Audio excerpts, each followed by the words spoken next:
Hello everyone, welcome to the commerce achiever platform. इस video के through हम continue कर रहे हैं इनकम टैक्स में topic income from other sources. इस वीडियो के थ्रू हम कवर करेंगे topic section 56 sub clause 2 gifts related. ठीक है, किसके ऊपर एप्लीकेबल होता है? सबसे पहले एप्लीकेबिलिटी देखते हैं कि किसके ऊपर ये ऑल एसएससीज के ऊपर एप्लीकेबल है ये प्रोविजन। ठीक है, और टैक्सेबिलिटी कैसे होगा कि गिफ्ट जो रिसीव्ड होता है, किसी भी पर्सन को रिसीव हो रहा है और किसी भी पर्सन से रिसीव हो रहा है। ठीक है, टू रिसीव बाय यानी यानी पर्सन की कोई भी कैटेगरी हो सकती है, इंडिविजुअल हो सकता है, एचयूएफ हो सकता है। आप रिकॉल करेंगे पर्सन की डिफिनीशन को सेपरेटली डिटेल में कवर किया इन्हीं सब वजहों से कि ये बार बार जब ये ऐसे कुछ आएंगे क्लॉजेस तो आप उसको रिकॉल करेंगे। ठीक है, किसी को भी रिसीव हो रहा है और किसी के थ्रू भी रिसीव हो रहा है सब्जेक्ट टू सर्टेन एक्सेप्शंस। उसको हम इसके बाद डिस्कस करेंगे कि क्या एक्सेप्शन है। ठीक है, वो टैक्सेबल हो जाएंगे सारे as an income from other sources. ठीक है, क्या रिसीव हो रहा है? कोई अमाउंट रिसीव्ड हो रहा है। ठीक है, अमाउंट को मैं रुपीज़ के फॉर्म में आपको एक्सप्लेन करूँगी। कोई भी अमाउंट रिसीव हो रहा है। ठीक है, ठीक है, और आपको जब ये अमाउंट सपोज करो ए है और एक्स है। ठीक है, एक्स ए के पास आते हैं और उन्हें अमाउंट देते हैं। ठीक है, लेकिन ए उनको रिटर्न में कुछ नहीं दे रहा होता। ठीक है, तो ये इसका मतलब क्या हुआ? When X is giving to A is not paying any kind of consideration, that means it is a without consideration.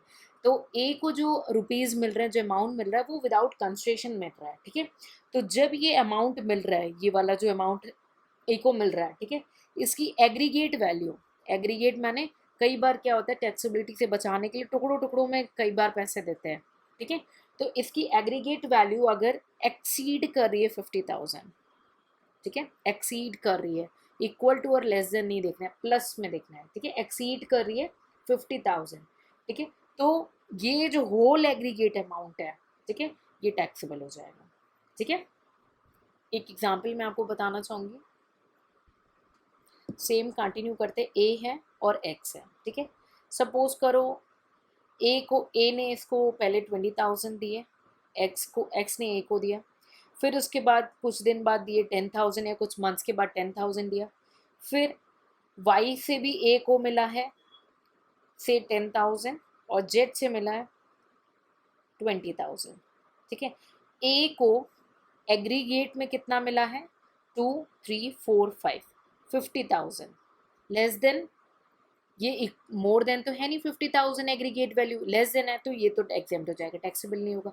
यही सपोज जेड से इसको 40,000 मिलता है।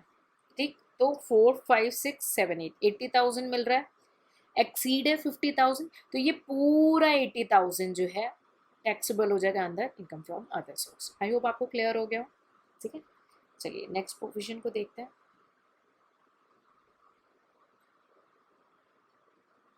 ओके, नेक्स्ट प्रोविजन को देखते हैं। इमूवेबल प्रॉपर्टी का केस। अभी तो हमने केवल जो अमाउंट मिल रही है उसको डिस्कस किया है, अब हम इमूवेबल प्रॉपर्टी के केस को देखते हैं। इमूवेबल प्रॉपर्टी का केस, ठीक है, इसको दो पार्ट में डिवाइड कर देंगे। ठीक है, एक बार जब कोई कंसिडरेशन नहीं मिल रहा हो, ठीक है, शॉर्टकट में लिखे कोई कंसिडरेशन नहीं मिल रहा हो और स्टैम्प ड्यूटी वैल्यू जो है प्रॉपर्टी की, ठीक है, वो क्या हो? लेस देन 50,000 हो। ठीक, तो टैक्सेबल क्या होगा?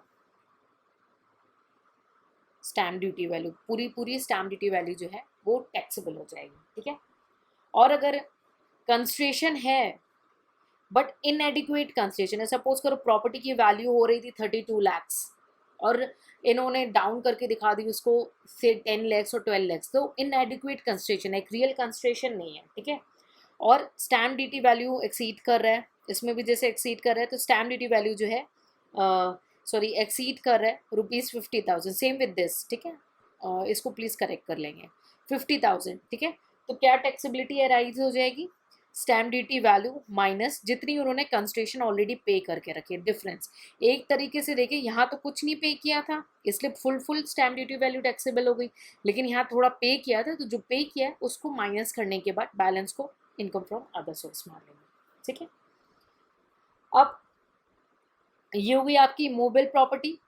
ठीक, अब यही अगर अदर प्रॉपर्टीज आ जाती तो उसको मैं कलर चेंज कर देती हूँ ताकि सेम आपने उसमें क्लियर करना है। अदर देन मूवेबल प्रॉपर्टी आ गई तो अदर देन इमूवेबल प्रॉपर्टी।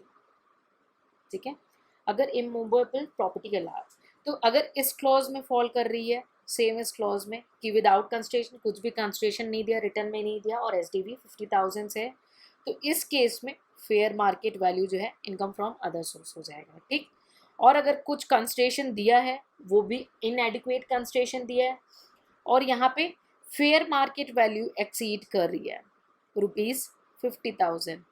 ठीक है, एक्सीड करी, ये ध्यान देंगे पूरे में एक्सीड की बात हुई है गिफ्ट केस में। ठीक है, एक्सीड करिए तो बैलेंस क्या है, फेयर मार्केट वैल्यू माइनस जो भी कंसेशन इन्होंने ऑलरेडी पे करके रखा है, बैलेंस्ड हो जाएगा आपका इनकम फ्रॉम अदर सोर्स। ठीक है, तो आई होप आपको ये कॉन्सेप्ट क्लियर हो गया। ठीक है, एक चेंज आया, एक अमेंडमेंट आया 1 अप्रैल 2019 से। सिचुएशन क्या आती कि एसएससी को रिसिप्ट हो रहा है कंस्ट्रेशन फॉर इमूवेबल प्रॉपर्टी। ठीक है, और स्टैम्प ड्यूटी वैल्यू जो है वो एक्सीड कर रहा है। ठीक है, मतलब स्टैम्प ड्यूटी वैल्यू जो है वो मोर है, मोर देन कंस्ट्रेशन जो पे हुआ है। ठीक है, यानी कंस्ट्रेशन कम है। ये सपोज करो, मैं एग्जाम्पल के लिए 12 लाख मान रही हूँ और ये आपका समझे 8 लाख है। स्टैम्प ड्यूटी वैल्यू मोर है। ठीक है, तो इसमें टैक्सेबल क्या होगा, टैक्सेबल क्या होगा, स्टैम्प ड्यूटी वैल्यू लेस जो ऑलरेडी कंसिडरेशन पे करके रखे हैं उसको मानेंगे इनकम फ्रॉम अदर सोर्स। ठीक है, लेकिन इसके साथ एक कंडीशन अटैच्ड है। क्या कंडीशन अटैच्ड है देख लेते हैं। इसके साथ कंडीशन ये अटैच्ड है कि जो स्टैम्प ड्यूटी वैल्यू है और कंस्ट्रेशन का डिफरेंस है, ठीक है, ये तभी टैक्सेबल होगा जब ये डिफरेंस जो है, इन दोनों का जो डिफरेंस है ये मोर होना चाहिए, ग्रेटर होना चाहिए किसके, ₹50,000 प्लस 5% ऑफ कंसिडरेशन। ठीक है, तो जब ये कंडीशन, पहले आपको कंडीशन चेक करनी है, जब कंडीशन सेटिस्फाइड होगी तब हम ऐसे टैक्सेबिलिटी कंप्यूट करेंगे। तो आई होप आपको ये क्लियर हो गया और ये जो अमेंडमेंट आया है। ठीक है, चलिए आगे बढ़ते हैं गिफ्ट्स में। ठीक है, अगर गिफ्ट फॉलोइंग सिचुएशन में मिलती है, गिफ्ट अगर फॉलोइंग सिचुएशंस में मिलती है, ठीक है, फॉलोइंग सिचुएशन में मिलती है तो एग्जेम्प्ट है, वो टैक्सेबल नहीं होगी, नॉट टैक्सेबल। लिस्ट है, बता देती हूँ, उसको ध्यान देंगे तुरंत। अगर रिलेटिव से मिल रहा है गिफ्ट तो टैक्सेबल नहीं होगा। दूसरा, मैरिज में मिल रहा है, मैरिज के ओकेजन में मिल रहा है, किसकी, इंडिविजुअल की, मैरिज में मिल रहा है गिफ्ट तो टैक्सेबल नहीं होगा। किसी विल की वजह से या इनहेरिटेंस की वजह से मिल रहा है गिफ्ट तो भी टैक्सेबल नहीं होगा। ठीक है, और किसी पेयर की डेथ की वजह से मिल रहा है या एज अ डोनर मिल रहा है तब भी टैक्सेबल नहीं होगा। किसी फंड से मिल रहा है, ट्रस्ट से मिल रहा है, फाउंडेशन हो गया, यूनिवर्सिटी हो गई, एजुकेशनल इंस्टीट्यूशन हो गया, हॉस्पिटल हो गया, ठीक है, एंड अदर इंस्टीट्यूशन जो कि रिफर्ड है सेक्शन 1023C, तब टैक्सेबल नहीं होगा। ठीक है, ठीक है, अगर ट्रांसफर की वजह से मिल रहा है विच आर अदर देन जो कवर्ड अंडर सेक्शन 47, क्लॉजेस हैं, इसकी लिस्ट है वो देख लेंगे। ठीक है, तो ये सारी चीज़ें जो हैं गिफ्ट अगर इन पर्सन या इन सिचुएशंस में मिल रही हैं तो वो टैक्सेबल नहीं होंगी। ठीक है, नेक्स्ट, किसी लोकल अथॉरिटी से मिल रहा है तो 1 सेकेंड, ओके 7 पॉइंट, किसी लोकल अथॉरिटी से मिल रहा है तो गिफ्ट टैक्सेबल नहीं होगा। ठीक है, नेक्स्ट 8 पॉइंट, किसी इंडिविजुअल से मिल रहा है जिसने ट्रस्ट या कोई सोसाइटी बनाई है, ठीक है, for the benefit of relatives. ठीक है, तो किसी इंडिविजुअल से मिल रहा है फ्रॉम उसकी ट्रस्ट से, जिसने उसे सिर्फ रिलेटिव्स की बेनिफिट्स के लिए बनाया। ठीक है, तो टैक्सेबल नहीं होगा।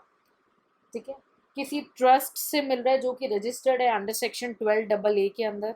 ठीक है, नेक्स्ट, किसी फंड, ट्रस्ट या इंस्टीट्यूशन, यूनिवर्सिटी वगैरह से मिल रहा है, ठीक है, तो टैक्सेबल नहीं होगा, ये ऑलरेडी कवर्ड है, बट इसमें चेंजेस क्या है कि ये मेडिकल से रिलेटेड है, ठीक है। And last the 11th point जो कि आपका इंक्लूड हुआ है 1 अप्रैल 2020 से, ठीक है। कुछ ऐसे क्लास ऑफ पर्सन से मिल रहा है, ठीक है, जिसको एक स्पेसिफाइड किया है अंडर रूल 11 इस यूएसी के अंदर, ठीक है, वो स्पेसिफाइड पर्सन है, ठीक है। अब रिलेटिव की मीनिंग में कौन कौन आता है, रिलेटिव की डिफिनीशन में कौन आएगा, HUF की रिलेटिव की डिफिनीशन में तो सारे मेंबर आ जाएंगे, एनी मेंबर्स। इंडिविजुअल की रिलेटिव की डिफिनीशन में आएंगे उस इंडिविजुअल के स्पाउस, यानी हस्बैंड है तो वाइफ, वाइफ है तो हस्बैंड, उस इंडिविजुअल के ब्रदर एंड सिस्टर, ठीक है, उनके स्पाउस के ब्रदर एंड सिस्टर, ठीक है। अब इंडिविजुअल के सॉरी पेरेंट्स हैं, ठीक है, उन पेरेंट्स के यानी फादर हो गए और मदर हो गए, इन दोनों के ब्रदर एंड सिस्टर,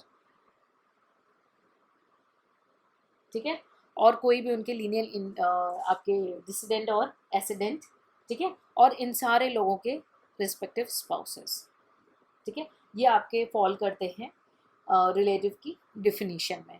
प्रॉपर्टी की डिफिनीशन में कौन फॉल करता है, क्या फॉल करता है, एक बार देख लेते हैं। ये सब गिवन है आपके इनकम टैक्स की डिफिनीशन में, मैं बस इसलिए रीड आउट कर रही हूँ और कवर करा रही हूँ ताकि आप एक बार by hearing you just store this concept into the mind, ठीक है।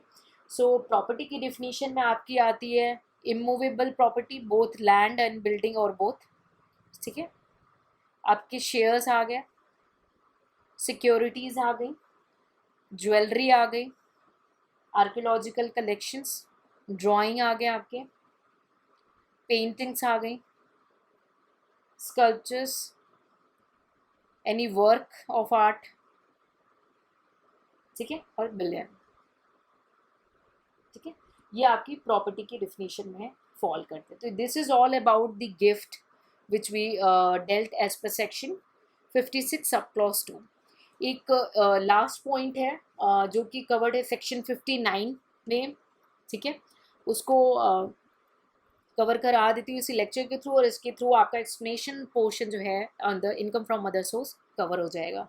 सेक्शन 59, सेक्शन 59 किसे डील करता है, ये बोलता है कि किसी भी प्रकार का लॉस हो रहा है या कोई भी आपने जो खर्चा किया है जो कि आपको अलाउ हो चुका है, ठीक है, लॉस या एक्सपेंस आपको अलाउ हो गया, यानी आपने उसको रिड्यूस कर लिया, उस वजह से आपकी इनकम रिड्यूस्ड हो गई है, ठीक है, और सब्सिक्वेंटली कुछ समय बाद वो आपको रिसीव हो जा रहा है, यानी आपने खर्चा किया, आपको पैसे मिल गए, उसके अगेंस्ट जो लॉस है तो लॉस रिकवर हो गया, ठीक।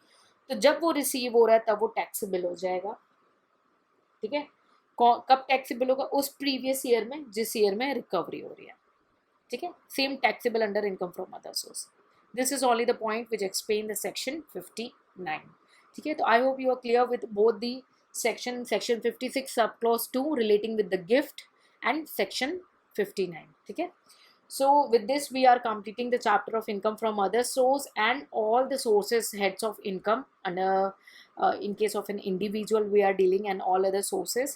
So in case of any doubt feel free to ask in a comment section, and with this after completing the complete lectures on income tax, we give you some specific time that will be emailed to all the students, and we'll conduct the test who those who opted for the test session, and test will be regular, so you have to be well prepared as per the syllabus, okay.